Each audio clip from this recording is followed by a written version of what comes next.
In the wake of the increased cases of COVID-19, the president unveiled a raft of measures intended to prevent the recent surge in COVID-19 infections.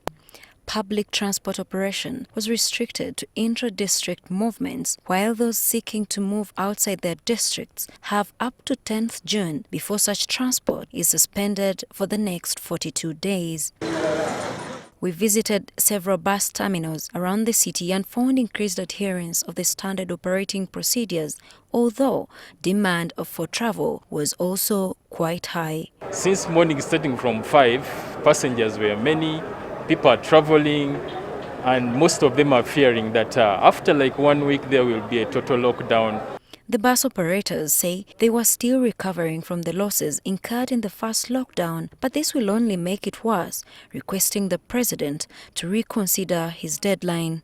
The number of buses already were packed and the revenue already has reduced. The number of workers, like the company which was using something like 100 people, right now we're using like 30 people. So it's going to affect us so much. People are going to be jobless. All the shops around, we have almost 1,000 shops around this terminal. They're going to be closed. We are oppressed, we are dismayed, but we can't do otherwise. But people who are doing commercial business, it's a prayer that the president visits the directives if we implement whatever was said. The people who transport move from one district to another. So if we restrict us to move within one district, it means you have suspended our business. Following this heightened demand for transport, the bus or taxi fares have increased and are expected to rise even higher in the run-up to Wednesday as some seek to head up country. It was unfortunate for what has happened. We are feeling bad. The transport costs are not favorable to us, being students, and all people here are not happy. In the morning it was 40 by some buses, by now it's at 60. So the reason why we are overcharging them, we have been taking 35 people, but now we have decreased to 30. The SOPs are so strict.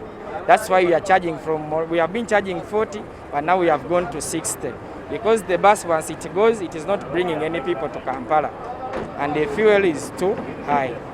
The taxi operators admit that they had relaxed the implementation of the SOPs and have since reinstated the observance of these measures. It's visible that we are relaxed a bit, but ever since he talked of it last Friday or last Saturday, we enhanced, and everywhere you go, at every entrance of the park, there is a big jerrycan which contains water and soap. Public transport operators from one district to another will stop on 10th June. Olivia Komgisha, NTV News.